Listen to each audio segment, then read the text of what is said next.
সবাইকে স্বাগত জেলার সংবাদে। সাথে রয়েছে দোলা ডলরের। শুরুতেই জানাবো সংবাদ শিরোনাম। জাহাঙ্গীরনগর বিশ্ববিদ্যালয় কেন্দ্রীয় শিক্ষার্থী সংসদ জাকসু নির্বাচনের ভোট গণনা চলছে।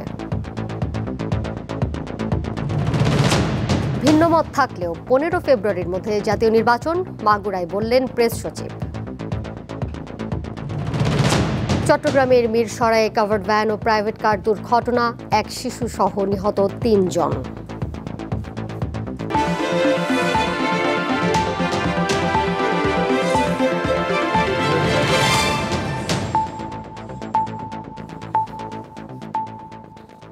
শুরুতেই ক্যাম্পাসে ভোট।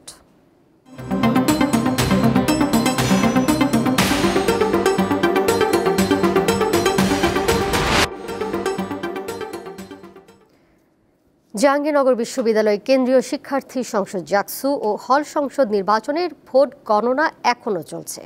ভোট গণনা শেষ হতে রাত 10টা বা 11টা বাজতে পারে বলে জানিয়েছে নির্বাচন কমিশন। জাকসু নির্বাচন কমিশন জানিয়েছে, সকাল 8:30টায় 12টি আবাসিক হলের ভোট গণনা শেষ হয়। বাকি 9টি হলের গণনার কাজ চলছে। সব হলের ভোট গণনা শেষে কেন্দ্রীয় সংসদের ব্যালট গণনা শুরু হবে। এর আগে বৃহস্পতিবার সকাল 9টা থেকে বিকেল 5টা পর্যন্ত 21টি আবাসিক হলে ভোট গ্রহণ অনুষ্ঠিত হয়। পরে হলের কেন্দ্রগুলো থেকে ব্যালট বাক্স সিনেট ভবনে আনা হয় এবং রাত 10টার কিছু সময় পর গণনা শুরু হয়।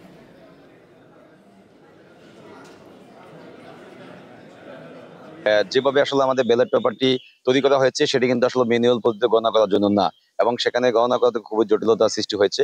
তো তারপরে প্রশাসনের পক্ষ থেকে শতভাগ নিষ্ঠার সাথে কাজ করে যাচ্ছেন। বিভিন্ন প্রাক্তন শিক্ষার্থীদের অবস্থান, তারপর হচ্ছে পোলিং এজেন্ট ঢুকতে না দেওয়া, তারপরে হচ্ছে বিভিন্ন হলে অনুমতি ব্যতীত প্রবেশ করা বা লিফলেট বিতরণ, এই কেন্দ্রে কিছু সমস্যা হয়েছে, কিন্তু আসলে ভোট বর্জন করার মতো আসলে কোনো ঘটনা ঘটেনি। আমি মনে করি যারাই বর্জন করেছে তারা আসলে হেরে যাওয়ার যে একটা পরিস্থিতি তারা সেটা বুঝে গিয়েছিল। একমত হয়েছি যে আমরা যে 8,000 শিক্ষার্থী ভোট দিয়েছে তাদের প্রতি আমরা সম্মান রেখে এবং এই যে জাকসু নির্বাচনের যে আয়োজনটা শুরু হলো তার প্রতি আমরা সম্মান রেখে যে ফলাফলে আসুক না কেন আমরা মেনে নিব। আমরা ভোট বর্জন কিংবা বয়কটের কোনো সিদ্ধান্তের দিকে আমরা যাচ্ছি না। আমরা সেটা গতকালই স্পষ্ট করেছি। যেটি যেমন ওএমআর সিস্টেমে যেটা সেটি হয়তো তাড়াতাড়ি যায়, কিন্তু হাতে গুনে সংখ্যা বেশি এবং এখানে প্রতিটি হলের আলাদা আলাদা রেজাল্ট, প্রতিটি প্রার্থীর আলাদা আলাদা রেজাল্ট, যার লাস্ট একটা গণনা চলমান রয়েছে। আমরা জুমার নামাজের পরে যে আমাদের জানাজার অনুষ্ঠান আছে, এরপরে আমরা দ্বিতীয় পর্যায়ে গণনা শুরু করব, যেখানের মধ্য দিয়ে বাকি 3টি হলের গণনা শেষ হলে আমাদের আশা করছি জাকসু নির্বাচনের ভোট গণনার খবর সংগ্রহ করছেন সহকর্মী এম এ হালিম। জাহাঙ্গীরনগর বিশ্ববিদ্যালয় ক্যাম্পাস থেকে সরাসরি যুক্ত রয়েছেন তিনি। হালিম, ভোট গণনা শেষ হতে এতটা দীর্ঘ সময় লাগার কি কারণ? সবশেষ গণনার কি অগ্রগতি রয়েছে, বিস্তারিত জানাবেন। দোলা, দীর্ঘ 19 ঘন্টা, যদি আমি রাত 10টা থেকে ধরি, সেই 19 ঘন্টায় কিন্তু মাত্র 18টি হলের ভোট গণনা শেষ হয়েছে। এখনো 3টি হল কিন্তু বাকি রয়েছে। একটু আগে কিন্তু আমরা দেখতে পেয়েছি এখানে কিন্তু যে যারা প্রার্থী ছিল তারা কিন্তু আস্তে আস্তে যে তাদের যে মানে সেই যে বিক্ষোভের বিষয়টি তারা তুলে ধরছেন, এবং তারা সকালবেলার দিকে যেমনটি তারা এই বিষয়টি তারা মেনে নিয়েছিল, কিন্তু এখন বেলা বাড়ার সাথে সাথে কিন্তু আমরা দেখতে পেয়েছি একটু আগে এক প্রার্থী তিনি 7টা পর্যন্ত সময় দিয়ে গেছে। 7টার মধ্যে যদি জাকসুর নির্বাচনের ফলাফল প্রকাশ করা না হয় তাহলে তারা অবস্থান কর্মসূচি থেকে শুরু করে তারা আরো বৃহত্তর কর্মসূচি দিবেন। এছাড়া এই মুহূর্তে কিন্তু আপনি দেখতে পাচ্ছেন ক্যামেরার মাধ্যমে তোলা শিবিরের পক্ষ থেকে কিন্তু একটি ব্রিফিং করা হচ্ছে। আসলে এই যে দীর্ঘ সূত্রতায় বা এই যে গণনার যে বিষয়টি, সেই বিষয়টি নিয়ে আসলে খুব যে একটি, এবং এছাড়া যে এই ব্যাপারটা যে ম্যানুয়াল পদ্ধতিতে আসার কারণে যে এই যে দেরি, সেই দেরিটা কিন্তু আস্তে আস্তে এটি একটি বিরূপ যে পেয়েছি। একটু আগে যে বিশ্ববিদ্যালয়ের ইতিহাস বিভাগের এক শিক্ষক, যিনি নবাব ফয়জুন্নেসা হলের রিটার্নিং কর্মকর্তা সুলতান আক্তার, তিনি কিন্তু যে এই যে সময়, দীর্ঘ সময়, এই সময়ের কারণে তিনি বলছেন যে একজন যে শিক্ষক আজকে মারা গেছে এই গণনার সময়, যিনি চারুকলা ডিপার্টমেন্টের, সেই শিক্ষকের মৃত্যুকে কিন্তু তিনি কিন্তু দায়ী করেছেন নির্বাচন কমিশনকে, এবং বলছেন যে এই নির্বাচন কমিশনকে দায়ী নিতে হবে, এবং এই শিক্ষকের মৃত্যুর কারণে যে ক্ষয়ক্ষতি হয়েছে তাকে পরিমাণ দিতে হবে। কারণ যদি এই নির্বাচনের যে গণনার সময়টা সেটি যদি আরেকটু তাড়াতাড়ি হতো বা এই দীর্ঘ সময় না লাগতো, তাহলে কিন্তু শিক্ষকদের যে পরিশ্রম সেটি কিন্তু বেতন এবং এই দীর্ঘ পরিশ্রমের কারণেই কিন্তু এই শিক্ষকের মৃত্যু হচ্ছে। সব মিলিয়ে যদি আমরা দেখতে পাই এখনো কিন্তু যে সেই ৩টি হল শেষ হওয়ার পরে যে কেন্দ্রীয় ছাত্র সংসদের যে ব্যালট পেপারগুলো সেগুলো কিন্তু এখনো গণনা শুরু হয়নি। আসলে এই সময়টি আসলে কতক্ষণ লাগে সেটি নির্বাচন কমিশন থেকে এখন আমাদের সুস্পষ্ট কোনো ধারণা দিতে পারেনি। একই সাথে কিন্তু যারা প্রার্থী তারাও কিন্তু একটি আমরা দেখতে পেয়েছি যে তারা বিক্ষুব্ধ হয়ে উঠছে। সব মিলিয়ে কিন্তু এই মুহূর্তে একটি যে ১৯ ঘন্টার যে একটি দীর্ঘসূত্রতা সেটি কিন্তু আমরা লক্ষ্য করছি। এটা আসলে কত ঘন্টা যে হয় সেটা আসলে পরবর্তী সময়ে আমরা বুঝতে পারবো। দোলা। জাকসু নির্বাচনের সবশেষ খবর জানাচ্ছিলেন সহকর্মী এম এ হালিম। জাকসু নির্বাচনে ভোট গণনার সময় দায়িত্ব পালনকালে অসুস্থ হয়ে মারা যাওয়া শিক্ষককে চোখের জলে শেষ বিদায় জানিয়েছেন তার সহকর্মী ও শিক্ষার্থীরা। চারুকলা বিভাগের শিক্ষক সহকারী অধ্যাপক জান্নাতুল ফেরদৌস নির্বাচনে প্রীতিলতা হলের পোলিং অফিসারের দায়িত্ব পালন করছিলেন। শুক্রবার সকালে অসুস্থ অবস্থায় সাভারের এনাম মেডিকেল কলেজ হাসপাতালে নেওয়া হলে তাকে মৃত ঘোষণা করে চিকিৎসকরা। বৃহস্পতিবার দিনভর ভোট গ্রহণ শেষে রাতে বিশ্ববিদ্যালয়ের সিনেট ভবনে গণনা শুরু হয়।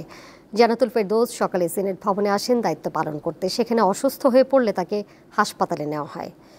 এদিকে শিক্ষকের মৃত্যুতে তার বিভাগের শিক্ষক ও শিক্ষার্থীদের মাঝে শোকের ছায়া নেমে এসেছে। বিশ্ববিদ্যালয়ের কেন্দ্রীয় মাঠে তার জানাজা হয়, পরে মরদেহ দাফনের জন্য তার গ্রামের বাড়ি পাবনায় নেওয়া হয়।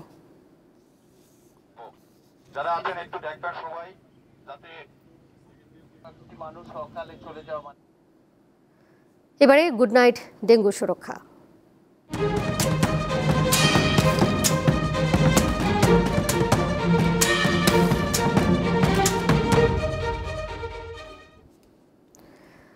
নারায়ণগঞ্জে বাড়ছে ডেঙ্গুতে আক্রান্তের সংখ্যা। এই অবস্থায় চাপ পড়ছে হাসপাতালে। উপযুক্ত চিকিৎসা না পেয়ে অনেকেই ভিড় করছেন রাজধানীতে। এডিস মশা বৃদ্ধির জন্য সিটি কর্পোরেশন ও জেলা প্রশাসনের উদাসীনতাকে দায়ী করছেন স্থানীয়রা। প্রতিদিনই ডেঙ্গুতে আক্রান্ত রোগী ভর্তি হচ্ছে হাসপাতালে। জ্বরের পাশাপাশি অনেকে মাথা ব্যথা, বমি ও শ্বাসকষ্টে ভুগছেন। নারায়ণগঞ্জ জেলা স্বাস্থ্য বিভাগের তথ্য মতে আগস্ট থেকে সেপ্টেম্বরের প্রথম সপ্তাহ পর্যন্ত ডেঙ্গুতে আক্রান্ত হয়েছে অন্তত ১৭৯ জন। নারায়ণগঞ্জের ৩০০ শয্যা ও ১০০ শয্যা জেনারেল হাসপাতাল ও উপজেলা স্বাস্থ্য কমপ্লেক্সগুলোতে ডেঙ্গু আক্রান্ত নারী ও পুরুষদের আলাদা ওয়ার্ডে চিকিৎসা দেওয়া হচ্ছে। বাচ্চা নিচে ভর্তি করছি, কিন্তু বাচ্চাদের ওয়ার্ডটা খুবই খারাপ। বাচ্চাদের ওয়ার্ডটা অনেক নোংরা। বাচ্চাদের ওয়ার্ডটা পরিষ্কার করলে মানে বাচ্চারা অনেক সুস্থ ফিল করবে। হাসপাতালের যে পরিবেশ, এই পরিবেশে তো থাকলে আরও অসুস্থ হয়ে যাবে, এই জন্য আমি চলে যাচ্ছি। হাসপাতালগুলোতে প্রয়োজনীয় শয্যা নেই, আর সেবা নিয়ে রোগীদের রয়েছে নানা অভিযোগ। পরিবেশ এত একটা ভালো না, এখানে অনেক মশা, রাত্রে অনেক মশা লাগে, আর বাথরুমও খুবই নোংরা, পানি সুবিও পানি পাওয়া যায় না। সিট না থাকার কারণে তারা ঢাকা পাঠিয়ে দিতেছে, রেফার করে দিতেছে, কিন্তু সবার পক্ষে তো ঢাকা যাওয়া সম্ভব না। আমরা চাই এখানে আরো সিট বাড়ুক, আরো রুম সংখ্যা বাড়ুক। এ বিষয়ে নারায়ণগঞ্জ জেনারেল হাসপাতালের আবাসিক মেডিকেল অফিসার জানান, শয্যা সংখ্যা ও সেবার মান বৃদ্ধির চেষ্টা করছে কর্তৃপক্ষ। আমাদের এখানে পর্যাপ্ত ভর্তি রোগীদের জন্য স্যালাইনের ব্যবস্থা আছে এবং আমাদের হাসপাতালে টেস্ট করার জন্য আমাদের ডেঙ্গু কিট এগুলো আমাদের হাসপাতালে আছে। তারপরও সামনে কিটের সংকট দেখা দিতে পারে, বিদায় আমরা আরও 2000 কিটের চাহিদাপত্র দিয়েছি। হাসপাতালে পর্যাপ্ত বিছানা এবং কেবিনের স্বল্পতা রয়েছে।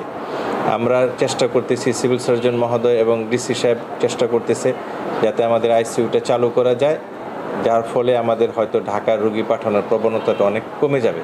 এডিস মশা নিধনে জেলা প্রশাসন ও সিটি কর্পোরেশনের আরও কার্যকর ভূমিকা দেখতে চান নারায়ণগঞ্জ শহরের মানুষ। দীপ্ত বার্তাকক্ষ। এবার কেওয়া স্টিল চট্টগ্রাম সংবাদ।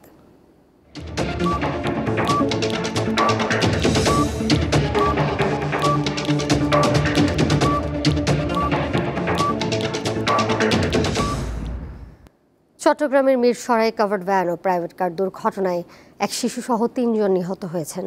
এই ঘটনায় আরও অন্তত ৩ জন আহত হয়েছেন। শুক্রবার সকাল ৮টার দিকে ঢাকা থেকে একটি প্রাইভেট কার চট্টগ্রামের দিকে আসছিল। কারটি জোরারগঞ্জের দুর্গাপুর ঠাকুরদিঘি বাজারে পৌঁছালে নিয়ন্ত্রণ হারিয়ে দাঁড়িয়ে থাকে একটি কাভার্ড ভ্যানে ধাক্কা দেয়। এতে ঘটনাস্থলেই প্রাণ হারান কারের যাত্রী গোলাম সারওয়ার ও তার 4 বছরের শিশুকন্যা। এই ঘটনায় আহত 2 জনকে চট্টগ্রাম মেডিকেল কলেজ হাসপাতালে নিয়ে গেলে সেখানে সাগর নামে আরও একজনের মৃত্যু হয়।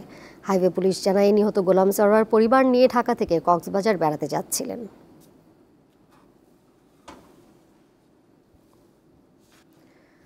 রাজনৈতিক দলগুলোর মধ্যে ভিন্নমত থাকলেও নির্বাচন ফেব্রুয়ারির 15 তারিখের মধ্যেই হবে এমনটা জানিয়েছেন প্রধান উপদেষ্টা প্রেস সচিব শফিকুল আলম। শুক্রবার সকালে মাগুরার শ্রীপুরে মুসলিম রেনেসার কবি ফররুক আহমেদের গ্রামের বাড়ি পরিদর্শন করেন তিনি। পরে সাংবাদিকদের প্রশ্নের জবাবে তিনি নির্বাচন নিয়ে কথা বলেন। ফরিদপুর হয়ে মাগুরার রেল লাইন কবির বাড়ির উপর দিয়ে যাবে। এদিকে কবির বাড়ি রক্ষা করে অন্য পাশ দিয়ে রেল লাইন নেওয়ার দাবি করেছে কবির পরিবার। শুক্রবার সরেজমিন কবির বাড়ি পরিদর্শন করেন তিনি। এই সময় বাড়িটি রক্ষার প্রতিশ্রুতি দেন তিনি। এছাড়া আসন্ন দুর্গাপূজা নিরবচ্ছিন্ন ও শান্তিপূর্ণ হয় সেজন্য শহরের হিন্দু সম্প্রদায়ের নেতৃবৃন্দের সঙ্গে মতবিনিময় সভা করেন শফিকুল আলম।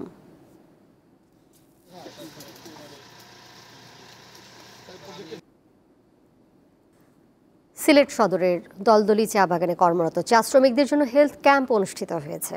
শুক্রবার সকালে ex Notre Dame men's welfare foundation ও জাতীয় হৃদরোগ ইনস্টিটিউট ও হাসপাতালের উদ্যোগে এই হেলথ ক্যাম্প হয়। ফ্রি স্বাস্থ্য সেবা ক্যাম্পে চা শ্রমিকদের স্বাস্থ্যের কথা বিবেচনা করে বাত, ব্যথা, ফিজিওথেরাপি, স্ত্রীরোগ, মেডিসিন ও হৃদরোগ বিশেষজ্ঞ চিকিৎসকরা দিনব্যাপী রোগী দেখেন।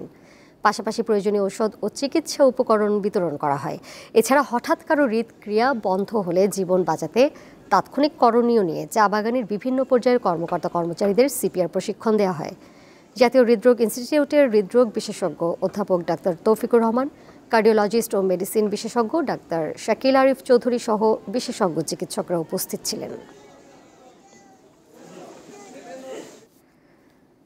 বাগেরহাটের পূর্ব সুন্দরবন এলাকায় বনদস্যু রাঙা বাহিনীর 2 সহযোগীকে অস্ত্র গুলিসহ আটক করেছে কোস্টগার্ড। এ সময় মুক্তিপণের দাবিতে অপহৃত 9 জেলেকে উদ্ধার করা হয়।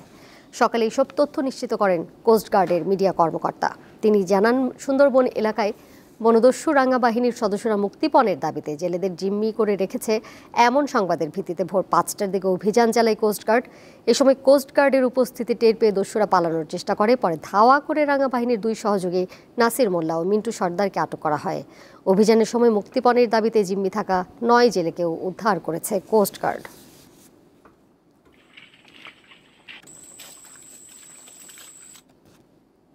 শেষ করব জেলার সংবাদ। যাবার আগে শিরোনামগুলো জানিয়ে দিব আরও একবার। জাহাঙ্গীরনগর বিশ্ববিদ্যালয় কেন্দ্রীয় শিক্ষার্থী সংসদ জাকসু নির্বাচনের ভোট গণনা চলছে। ভিন্নমত থাকলেও 15 ফেব্রুয়ারির মধ্যে জাতীয় নির্বাচন, মাগুরায় বললেন প্রেস সচিব। চট্টগ্রামের মিরসরাইয়ে কাভার্ড ভ্যান ও প্রাইভেট কার দুর্ঘটনা, 1 শিশু সহ নিহত 3 জন।